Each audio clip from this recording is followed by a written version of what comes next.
യേശുവല്ലതില്ലേനിക്കൊരാശ്രയം ഭൂമിൽ നിന്നാവിലല്ലതില്ലേനിക്കും വിശ്രാമം വേറെ.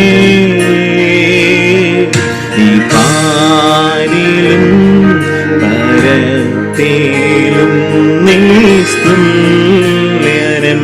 പ്രിയൻ എൻ രക്ഷക എൻ ദൈവമേ നീയല്ലാതെല്ലാരും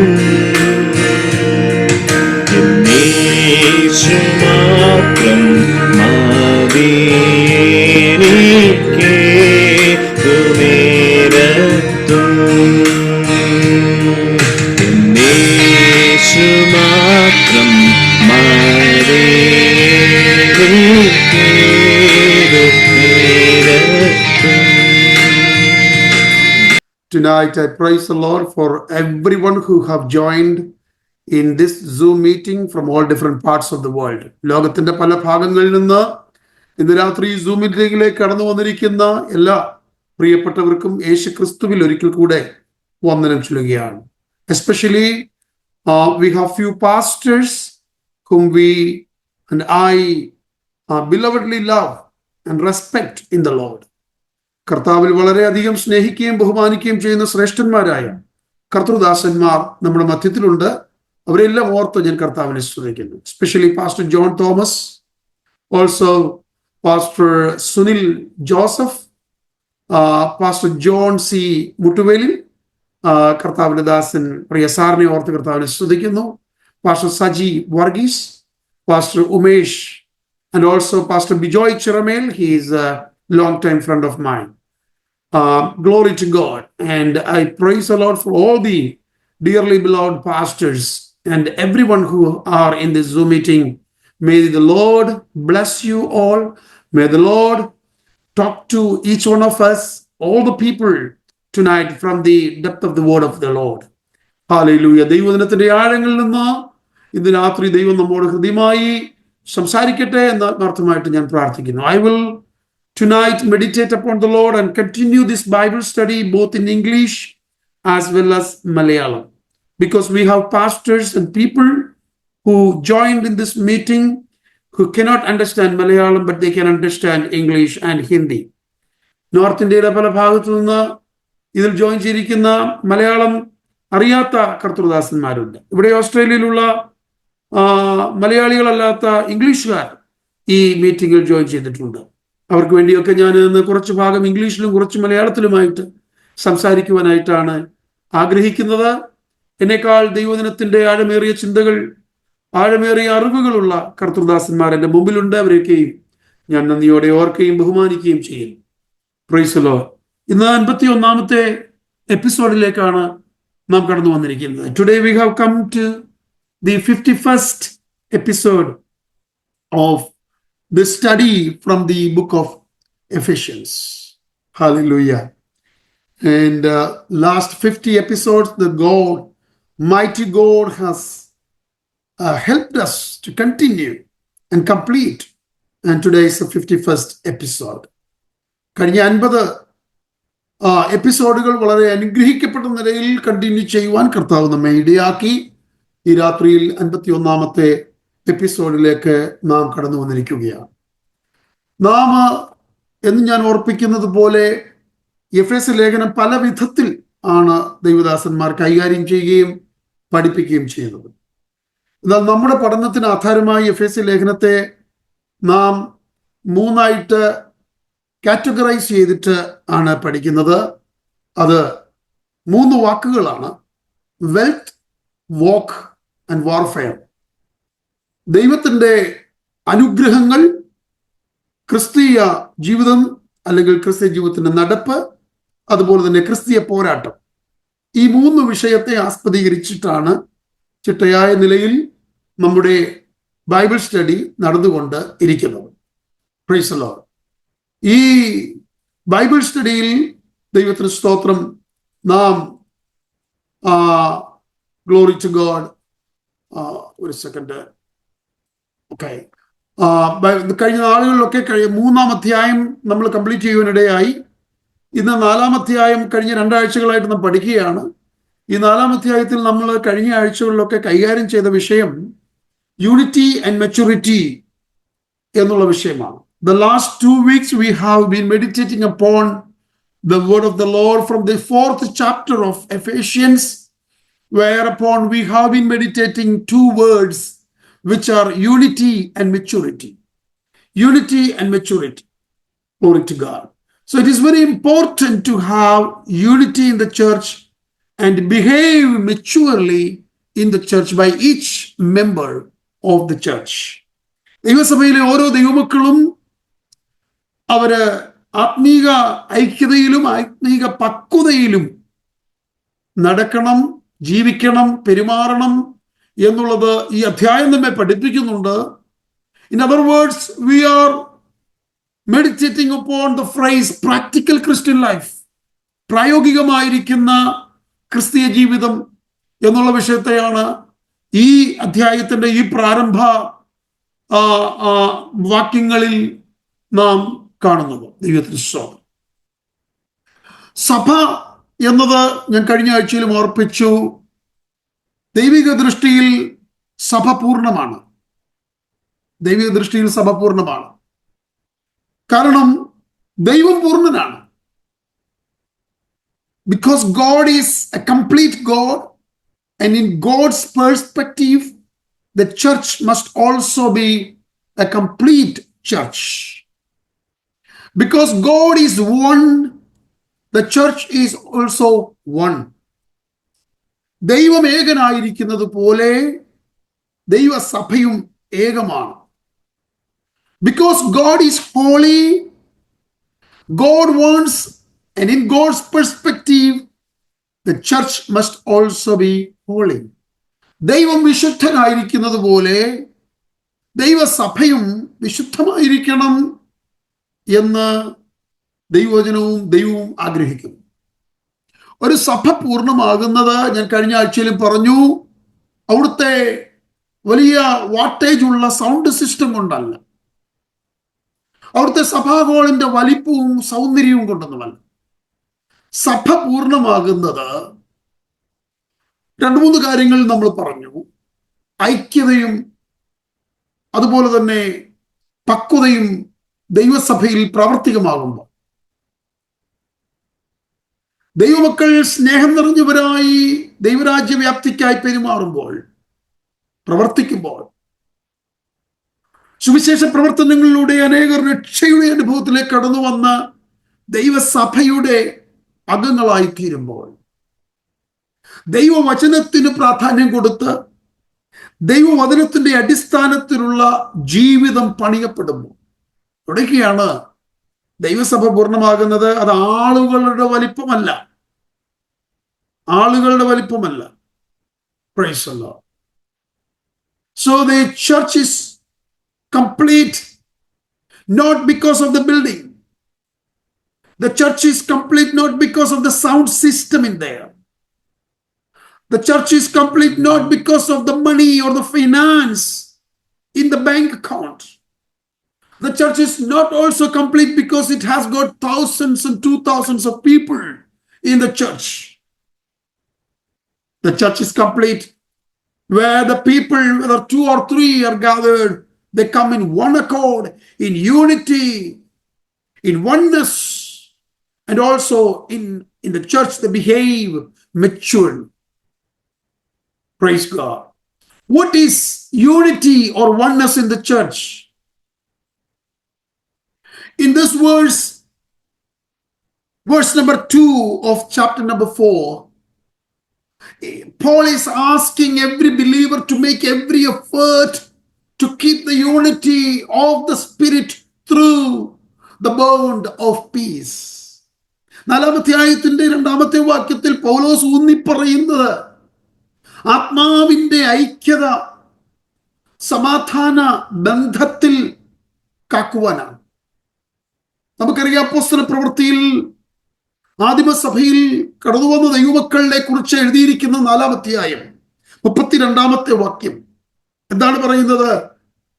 വിശ്വസിച്ചവരുടെ കൂട്ടം ഏക ഹൃദയവും ഏക മനസ്സും ഉള്ളവരായിരുന്നു. The group of those who believed were of one heart and one mind. That is what we read about the first century church in the book of Acts of Apostles, chapter number 4, verse number 32.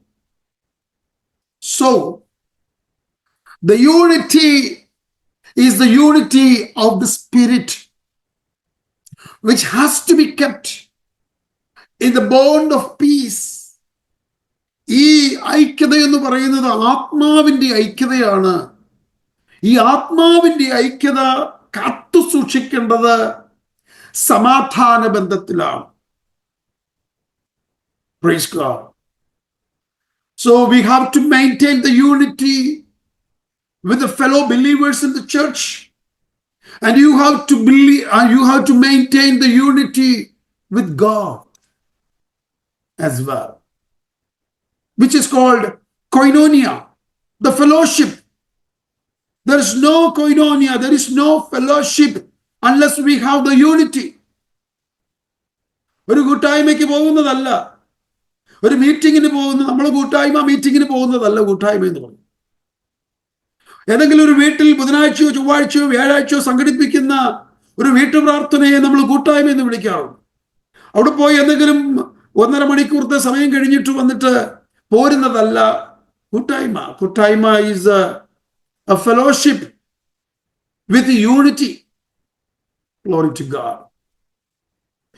Satan's aim is making division in the church. പിശാചിന്റെ ഏറ്റവും വലിയ ആഗ്രഹം എന്ന് പറയുന്നത് ദൈവസഭയിൽ division ഉണ്ടാക്കുക എന്നുള്ളതാണ്. Division ഉണ്ടാക്കുക, division ഉണ്ടാക്കുക. Praise God. Most of the people, they come to the church, they go to any church seeking for the earthly blessings, and their prayer requests are only based on the earthly needs, and they are all satisfied when someone prays for them and God works for them. ചിലരൊക്കെ ദൈവസഭയിൽ പോകുന്നത് അവരുടെ ഭൗമികമായ വിഷയങ്ങൾ പ്രാർത്ഥിക്കാൻ വേണ്ടി. അത് പ്രാർത്ഥിച്ചതിന്മേൽ ദൈവത്തിൽ നിന്ന് വിടുതൽ ലഭിച്ചാൽ പ്രാർത്ഥിക്കുന്നവരോട് ദൈവത്തോടും ഭയങ്കര സ്നേഹമാണ്. Their responsibility about the church ends there. ദൈവസഭയെക്കുറിച്ചുള്ള ഉത്തരവാദിത്വം അങ്ങനെയുള്ളവരുടെ അവിടെ പൂർണ്ണമാകുകയാണ്, തീരുകയാണ്. But God wants our responsibility to go higher than that. അതിനേക്കാൾ ഉയർന്ന നിലവാരത്തിലേക്ക് നമ്മുടെ ആത്മീക ഉത്തരവാദിത്വം ഉയരണമെന്ന് ദൈവം ആഗ്രഹിക്കുന്നു. That is where it comes about unity and maturity in the church. അവിടെയാണ് ഐക്യത അല്ലെങ്കിൽ മെച്യൂരിറ്റി എന്നുള്ള വിഷയങ്ങളൊക്കെ കടന്നു വരുന്നത്. Praise the Lord. പക്വത, മെച്യൂരിറ്റി, രണ്ടാമത്തെ വിഷയം പക്വതയാണ്. Praise the Lord. So in verse 2 we read, be completely humble and gentle, be patient, bearing with one another in love. എന്താണ് രണ്ടാമത്തെ വാക്യത്തിൽ പിന്നെയും പറയുന്നത്? പക്വതയെക്കുറിച്ച് പറയുകയാണ്. നിങ്ങളെ വിളിച്ചിരിക്കുന്ന വിളിക്ക് യോഗ്യമാവണ്ണം പൂർണ്ണ വിനയത്തോടും സൗമ്യതയോടും ദീർഘക്ഷമയോടും കൂടെ നടക്കുക എന്നുള്ളതാണ്. അതാണ് പക്വത എന്ന് പറയുന്നത്. That is where the maturity comes. We have to maintain these things in our life, in our Christian life, in our church life, completely humble and gentle, patient, bearing with each other in love. ഈ 4 കാര്യങ്ങളാണ് ഇവിടെ പറയുന്നത്. ഒന്ന്, പൂർണ്ണ വിനയത്തോടും സൗമ്യതയോടും, അതിനെ ഒരു ഗ്രൂപ്പിൽ ചേർക്കാം നമുക്ക്. പിന്നെ പറയുന്നത് ദീർഘക്ഷമയോടും ഹല്ലേലൂയ കൂടെ നടക്കണം. അപ്പൊ ഇതിനെ നമ്മൾ ആത്മാവിനെ അനുസരിച്ച് നടക്കുമ്പോൾ ആദ്യം പറഞ്ഞിരിക്കുന്ന രണ്ട് കാര്യങ്ങൾ പൂർണ്ണ വിനയവും സൗമ്യതയും. അത് നമ്മൾ മറ്റാരെയും കാണിക്കേണ്ട കാര്യങ്ങളല്ല, നമ്മോട് തന്നെ പുലർത്തേണ്ട കാര്യങ്ങളാണ്. പൂർണ്ണ വിനയവും സൗമ്യതയും നമ്മോട് തന്നെ നമ്മൾ കാണിക്കേണ്ട രണ്ട് കാര്യങ്ങളാണ്. മറ്റുള്ളവരെ കാണിക്കാൻ വേണ്ടി വിനയരാകേണ്ട കാര്യമില്ല, മറ്റുള്ളവരെ കാണിക്കാൻ വേണ്ടി സൗമ്യരാകേണ്ട കാര്യമില്ല. We don't have to show someone that I am so meek. We don't have to show anyone that I am so humble and gentle.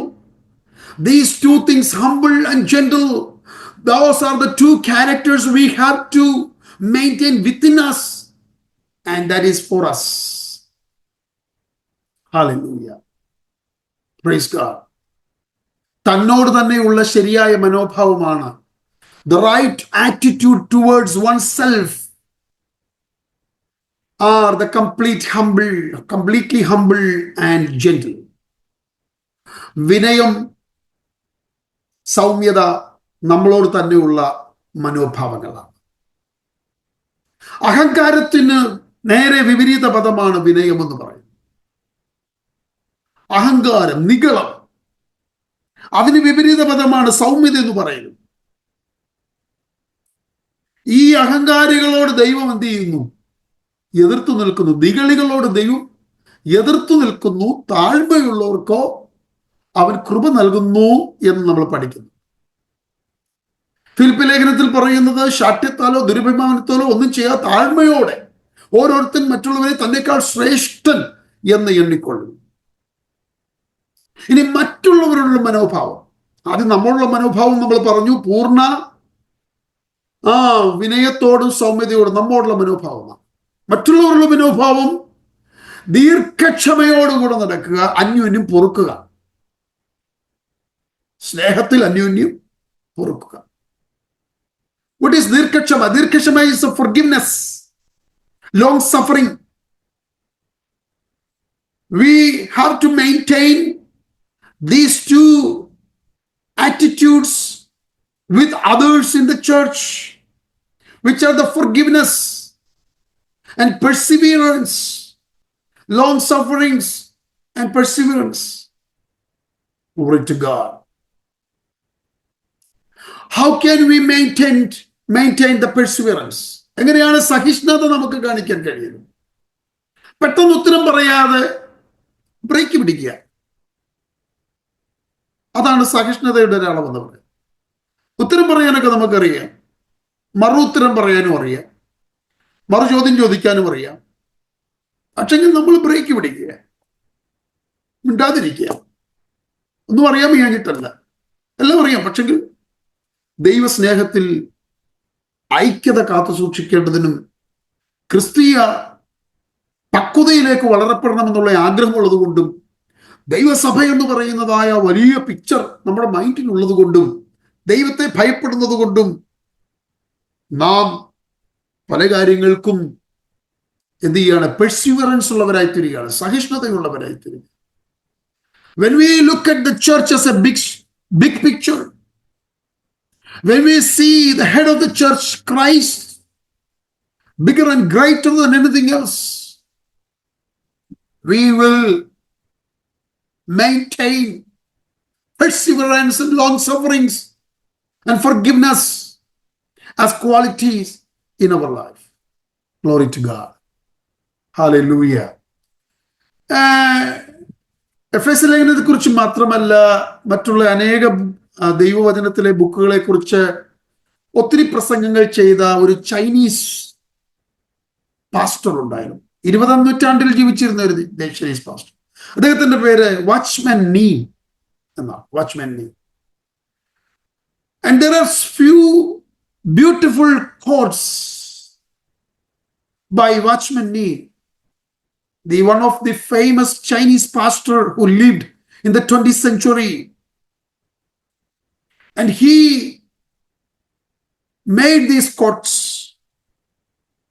ഞാൻ ഇനി പറയാൻ പോകുന്ന കോട്ടുകൾ അദ്ദേഹത്തിൻ്റെതാണ്. ഒന്ന്, God does not ask us to advance by our own effort, but to surrender ourselves so that we can maintain the maturity and unity. ദൈവസഭയിൽ മെച്യൂരിറ്റിയും യൂണിറ്റിയും maintain ചെയ്യുവാനായിട്ട് നമ്മുടെ മാത്രമായിരിക്കുന്ന പരിശ്രമങ്ങളല്ല, നമ്മുടെ സമർപ്പണമാണ്, ദൈവസഭയിലെ സമർപ്പണമാണ് വേണ്ടത് എന്ന് അദ്ദേഹം പറയപ്പെടുവാനിടയായി. സമർപ്പണമില്ലാത്ത പരിശ്രമങ്ങൾ എല്ലാം പരാജയങ്ങളാണ്. If you try your best with all your ability to maintain the unity and maturity, it will utterly fail. But the only one thing this preacher, he is asking us, watchman he is asking us to do is to surrender. സമർപ്പണമാണ് അതിനാവശ്യം. Second thing he says that the brokenness always precedes growth.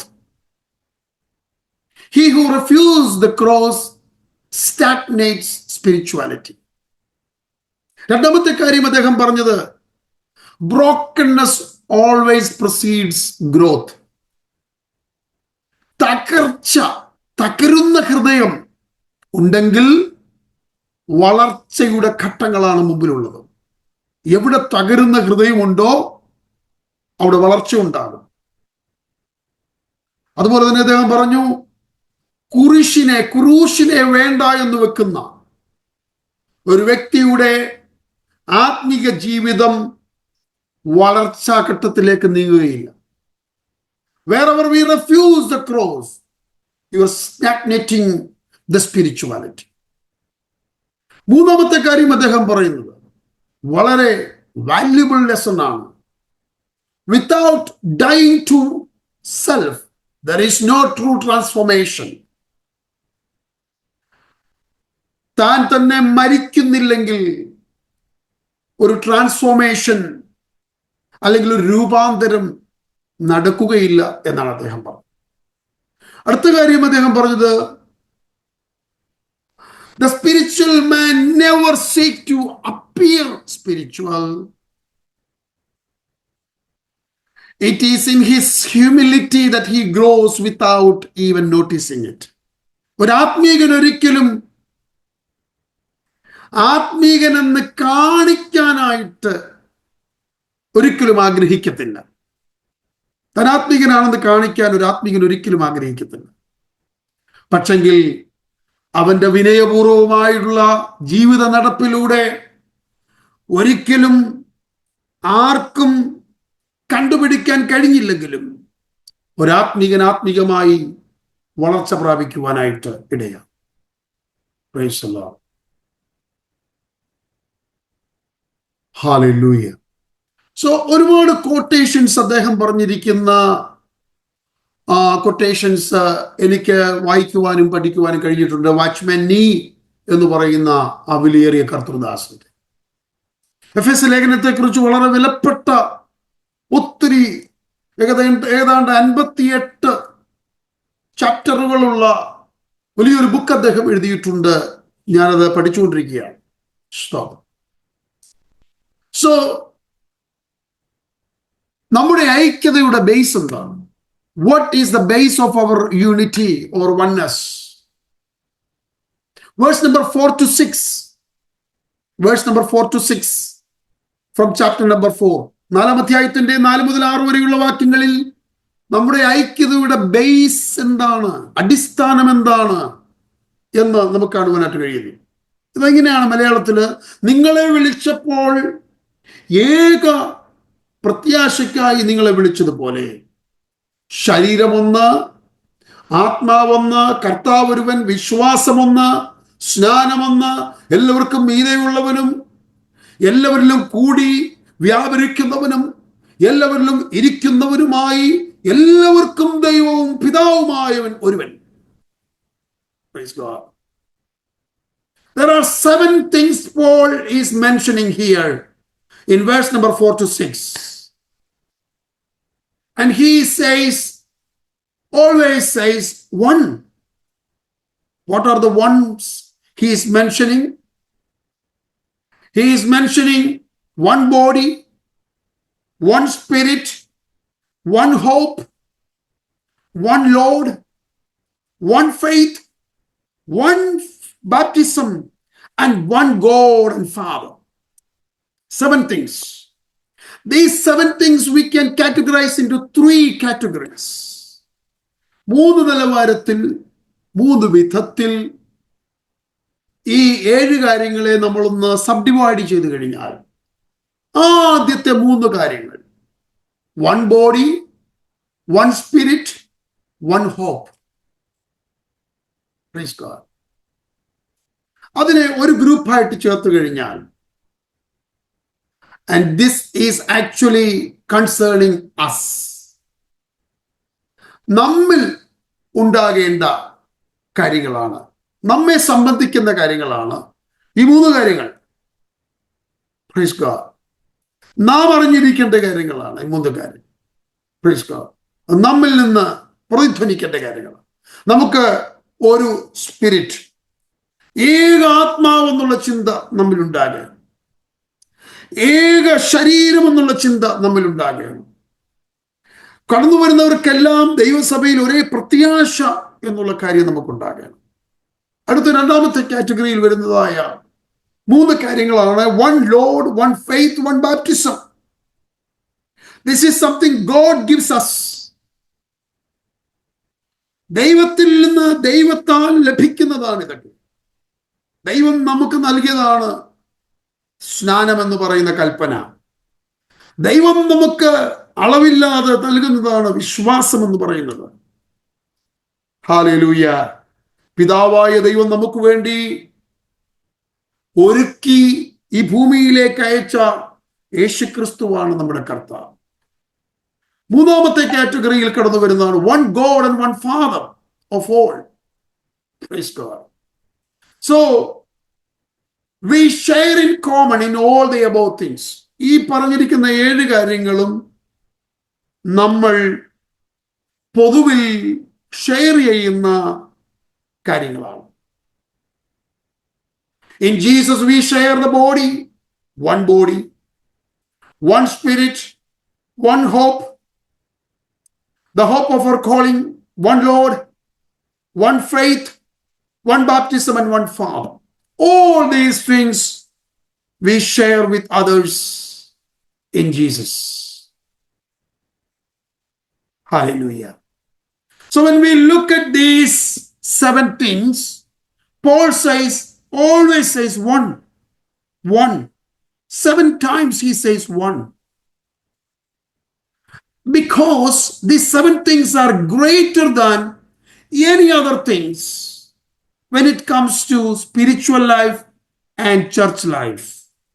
ആത്മീക ജീവിതവും സഭാ ജീവിതവും നമ്മൾ കണക്കിലെടുക്കുമ്പോൾ ഒന്ന് എന്ന് പറഞ്ഞ 7 പ്രാവശ്യം, ഒന്നെന്ന് പറഞ്ഞ 7 വിലപ്പെട്ട കാര്യങ്ങൾ പൗലോസ് പറഞ്ഞിരിക്കുന്നത് വളരെ ശ്രദ്ധേയമാണ്. ആ കാര്യങ്ങൾ വളരെ മൂല്യമുള്ള കാര്യങ്ങളാണ്. ഇങ്ങനെ ബഹുമൂല്യമുള്ള ഈ 7 കാര്യങ്ങളെ പൗലോസ് നമുക്ക് തന്നിരിക്കുമ്പോൾ, അല്ലെങ്കിൽ പറഞ്ഞു തന്നിരിക്കുമ്പോൾ, ദൈവത്തിൽ നിന്ന് നമുക്ക് കിട്ടിയിരിക്കുമ്പോൾ, we should not be worried about the indifferences of the opinions in the church by others, the weakness of other member of the church.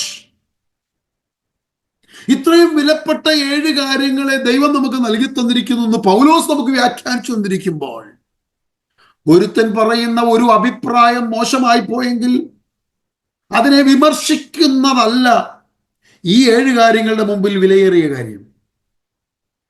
ഒരുവന്റെ ജീവിതത്തിൽ നമ്മേക്കാൾ ബലഹീനനാണെങ്കിൽ, വാക്കിലോ പ്രവൃത്തിയിലോ ഒക്കെ ബലഹീനനായി പോയിട്ടുണ്ടെങ്കിൽ, അവനെ ഇടിച്ചു താക്കുക എന്നുള്ളതല്ല നമ്മുടെ കർത്തവ്യം. നമ്മൾ കാണേണ്ടത് വൺ എന്ന് പറഞ്ഞ്, ഒന്ന് എന്ന് പറഞ്ഞ് ബഹുമൂല്യമുള്ള ഈ 7 കാര്യങ്ങളെ നമുക്ക് തന്നിരിക്കുമ്പോൾ അതിലേക്ക് നമ്മുടെ കണ്ണുകളെ ഉയർത്തുവാൻ, നമ്മുടെ ചിന്തകളെ അതിലേക്ക് തിരിക്കുവാൻ, Praise God, നമ്മൾ അതിൽ ഫോക്കസ് ചെയ്യുവാൻ, ഏക പ്രത്യാശ, ഏക ശരീരം, ഏക ആത്മാവ്, ഏക കർത്താവ് തുടങ്ങിയുള്ളതായ ഏകമെന്ന് പറയുന്ന ആ വിഷയങ്ങളെ ഫോക്കസ് ചെയ്യുമ്പോൾ മറ്റുള്ളവർ പറയുന്ന ചെറിയ ചെറിയ കാര്യങ്ങൾ, മറ്റുള്ളവരുടെ ചെറിയ ചെറിയ ബലഹീനതകൾ ഏതുമില്ല എന്ന് പറഞ്ഞ് നമുക്കതിനെ ഇഗ്നോർ ചെയ്യുവാനും ക്ഷമിക്കുവാനും പെർസിവിയറൻസ് അല്ലെങ്കിൽ സഹിഷ്ണുതയോടുകൂടെ അതിൽ ഇടപെടുവാനും കൈകാര്യം ചെയ്യുവാനും താഴ്മയോടും സൗമ്യതയോടും കൂടെ അതിനെ ദീർഘക്ഷമയോടുകൂടെ സ്നേഹത്തിൽ പൊറുക്കുവാനും കഴിയുന്നത് എപ്പോഴാണെന്നറിയാമോ?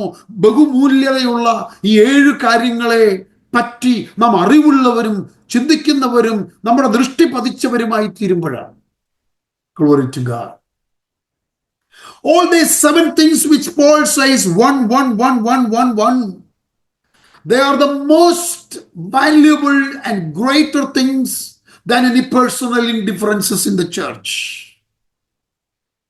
When we compare the common area, when we compare the valuable 9 things with the weakness of other member in the church or a behavior of the other member in the church, we must know which is more valuable and greater.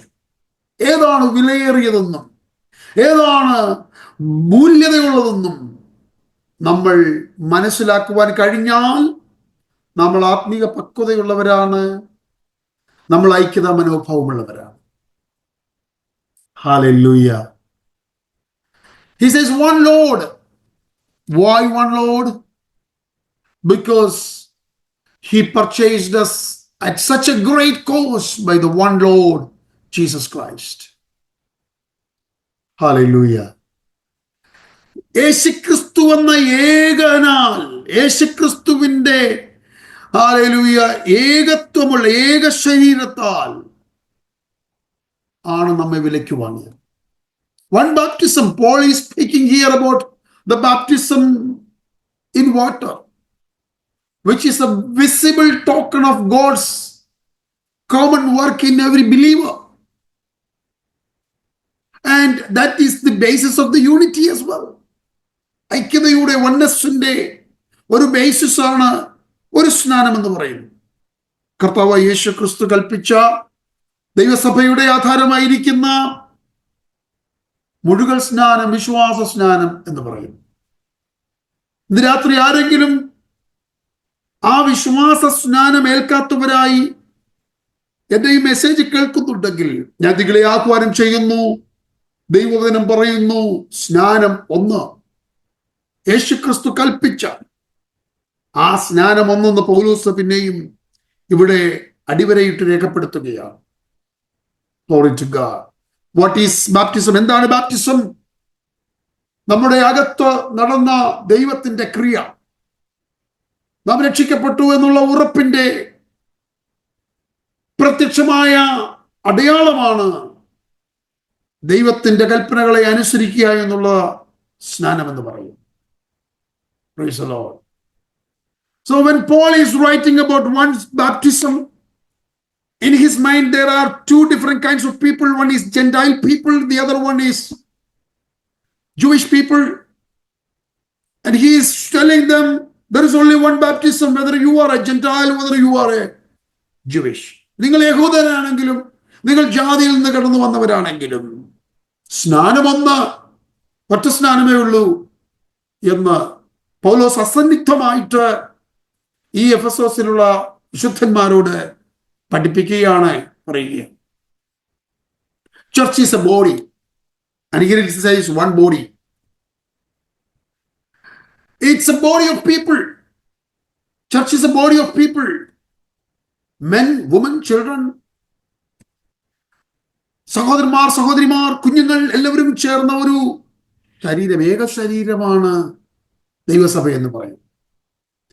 And who joined these people into this one body? God. ദൈവമാണ് ഈ ഏക ശരീരത്തിലേക്ക് അവിടെ ഇവിടെയൊക്കെ ചിതറിക്കിടന്നവരെ ഒരുമിച്ച് ചേർന്നു. And therefore each person belongs to the other person. അതുകൊണ്ട് ദൈവം നമ്മെ എല്ലാവരെയും അവിടെ ഇവിടങ്ങളിൽ നിന്ന് കൂട്ടി ചേർത്ത് ഒരു ശരീരമാക്കി തീർത്തിരിക്കുന്നത് കൊണ്ട് നാം എല്ലാവരും അന്യോന്യം ബന്ധമുള്ളവരാണ്. ഒരു ദൈവസഭയിലുള്ള എല്ലാവരും ദൈവമക്കൾ എല്ലാവരും പരസ്പരം ബന്ധപ്പെട്ട് കിടക്കുന്നവരാണ്. Therefore this is one body of a group of people working together for God in one accord. ദൈവരാജ്യത്തിനു വേണ്ടി ഒരുമിച്ച് നിന്ന് ഒരു ഗ്രൂപ്പായി, ഒരു ഫാമിലിയായി, ഒരു ബോഡി ശരീരമായി ദൈവരാജ്യത്തിനു വേണ്ടി പ്രവർത്തിക്കുന്ന ഒരു ഐക്യതയോട് പ്രവർത്തിക്കുന്ന ഒരു കൂട്ടമാണ് ദൈവസഭ എന്ന് പറയുന്നത്. Glory to God. And that's why he says one body. അതുകൊണ്ടാണ് പൗലോസ് പറഞ്ഞത് one body, ഒരു ശരീരം. എഫെസ്യ ലേഖനം 6-ാം അധ്യായത്തിൽ പൗലോസ് പറയുന്നു how to fight with the external forces. എഫെസ്യ ലേഖനം 6-ാം അധ്യായത്തിൽ പറയുന്നു. In Ephesians chapter 6, Paul says how to fight with external forces, Satan. പുറത്തുനിന്ന് വരുന്നതായ സാത്താന്യ ശക്തികളോട് എങ്ങനെ പെരുമാറണം, എങ്ങനെ യുദ്ധം ചെയ്യണമെന്ന് പൗലോസ് 6-ാം അധ്യായത്തിൽ പഠിപ്പിക്കുന്നുണ്ട്. പക്ഷെങ്കിൽ ഈ 4-ാം അധ്യായത്തിൽ പഠിപ്പിക്കുന്നത് അകത്ത്, ദൈവസഭയ്ക്കകത്ത് നാം എങ്ങനെ പെരുമാറണം എന്നുള്ളതാണ്. ദൈവസഭയ്ക്കകത്ത് പ്രശ്നങ്ങൾ ഉണ്ടാകാം, ദൈവസഭയ്ക്കകത്ത് പോരാട്ടങ്ങൾ ഉണ്ടാകാം, ദൈവസഭയ്ക്കകത്ത് വ്യത്യസ്തമുള്ള അഭിപ്രായങ്ങൾ ഉണ്ടാകാം, ദൈവസഭയ്ക്കകത്ത് ബലഹീനതകൾ ഉണ്ടാകാം. അതെങ്ങനെ കൈകാര്യം ചെയ്യണമെന്നാണ് ആദ്യം പഠിപ്പിച്ചത്. അതിനുശേഷമാണ് പുറത്തുനിന്നുള്ള എക്സ്റ്റേണൽ ഫോഴ്സിനെ എങ്ങനെ കൈകാര്യം ചെയ്യണമെന്ന് പൗലോസ് പഠിപ്പിച്ചത്. അകത്തെ കാര്യം കഴിഞ്ഞിട്ടല്ലേ ഉള്ളൂ പുറത്തെ കാര്യം. Praise God. അകത്ത് ഐക്യതയില്ല, പോരാട്ടം മാത്രമാണ് നമ്മുടെ ചിന്തകൾ. അകത്ത് മെച്യൂരിറ്റി ഇല്ല, പക്വതയില്ല. നമ്മളെപ്പോഴും പോരാട്ടമാണ്. പിശാചിന്റെ പോരാട്ടത്തെ കുറിച്ച് മാത്രമേ നമ്മൾ പറയാറുള്ളൂ. Wrong. That is wrong. Completely wrong. We have to first maintain unity and maturity in the church. And then it is easy to handle the external forces. Hallelujah. മനസ്സിലാകുന്നു എന്ന് ഞാൻ ചിന്തിക്കുന്നു.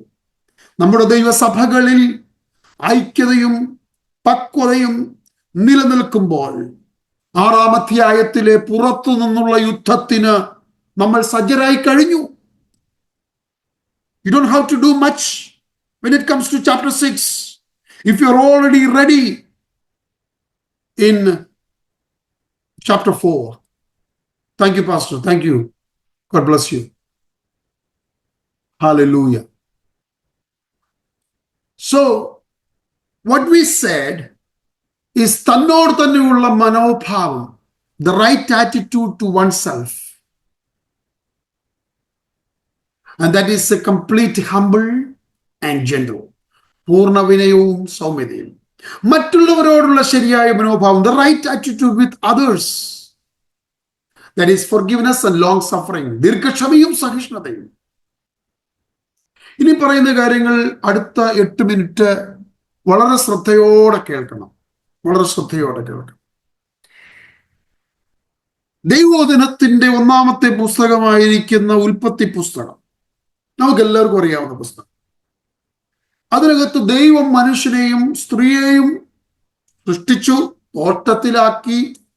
എന്നിട്ട് അവരോട് പറഞ്ഞു, തോട്ടത്തിന്റെ നടുവിൽ നിൽക്കുന്ന വൃക്ഷം, നന്മ തിന്മകളെ കുറിച്ച് നിങ്ങൾക്ക് അറിവ് തരുന്ന വൃക്ഷത്തിന്റെ ഫലം നിങ്ങൾ എന്ത് ചെയ്യരുത്, തിന്നരുത്, തിന്നുന്ന നാളിൽ നിങ്ങൾ മരിക്കും എന്ന് പറഞ്ഞു. When God created Adam and Eve, in the book of Genesis, we see that God placed them in the garden. And God also instructed them, do not eat from the tree of knowledge. If you do, you will die. Glory to God.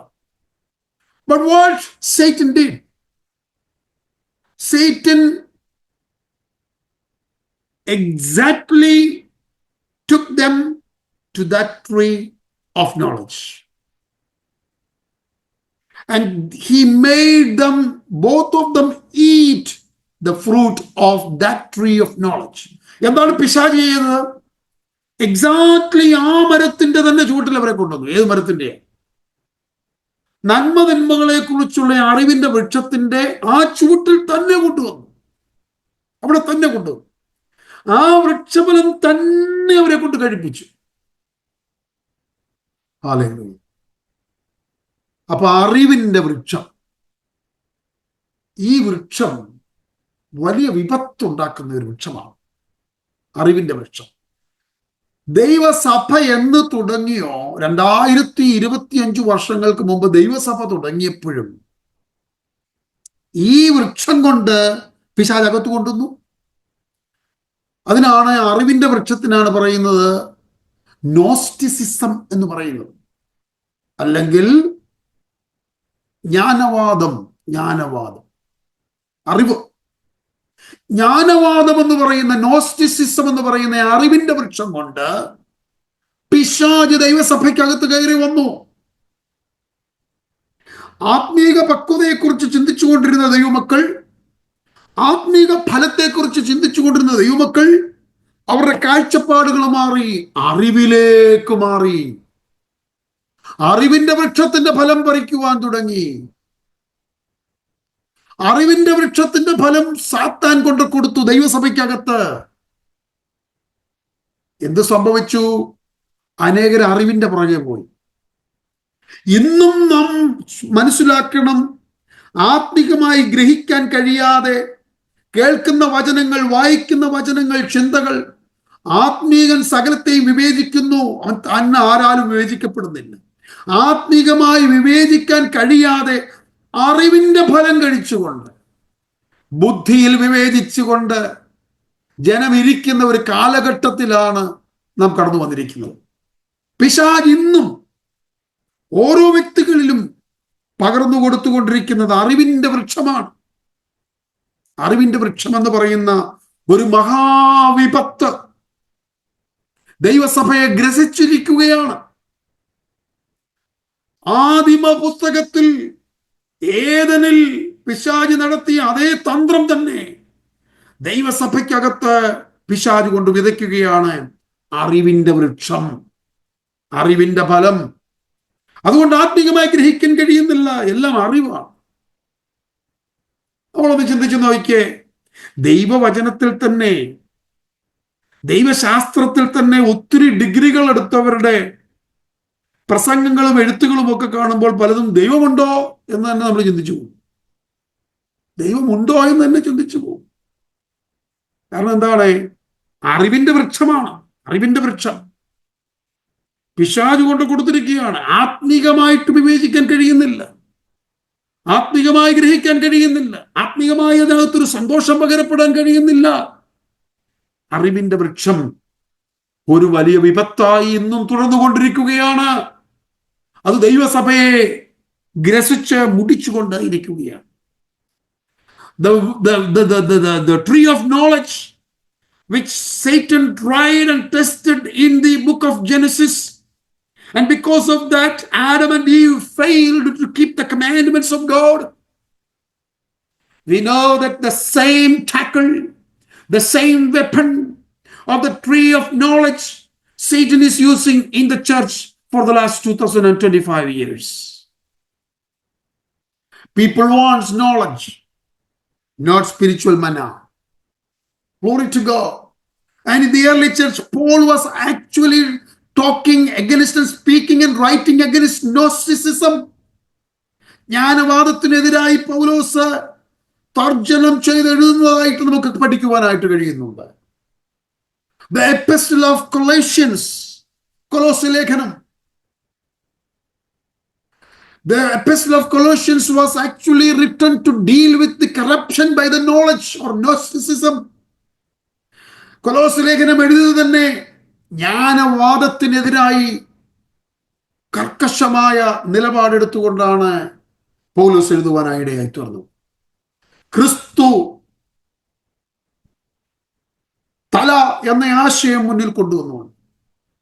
ദൈവസഭയുടെ തല ക്രിസ്തുവാണെന്നുള്ള ആശയത്തെ മുൻനിർത്തിക്കൊണ്ട് സകല ജ്ഞാനവാദങ്ങളെയും പൊളിക്കുന്ന ഒരു ലേഖനമാണ് കൊലോസ് ലേഖനം എന്ന് പറയുന്നത്. ഇന്ന് രാത്രിയിൽ ദൈവത്തിന്റെ ജനമേ, നമ്മെ ദൈവസഭയിലാക്കിയിരിക്കുമ്പോൾ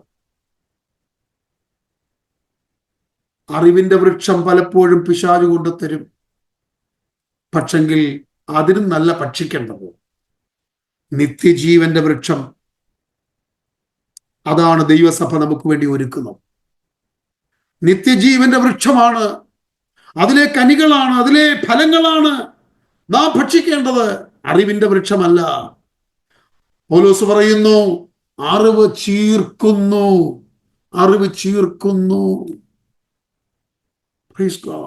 നമ്മുടെ സമയം അവസാനിച്ചു.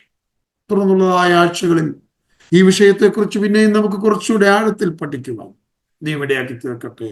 Our time is complete now. It's 9 o'clock here. Let us conclude and complete this Bible study with the prayer. പ്രാർത്ഥനയോടെ നമുക്ക് ഈ മീറ്റിംഗ് ഇവിടെ അവസാനിപ്പിക്കാം. കർത്താവ്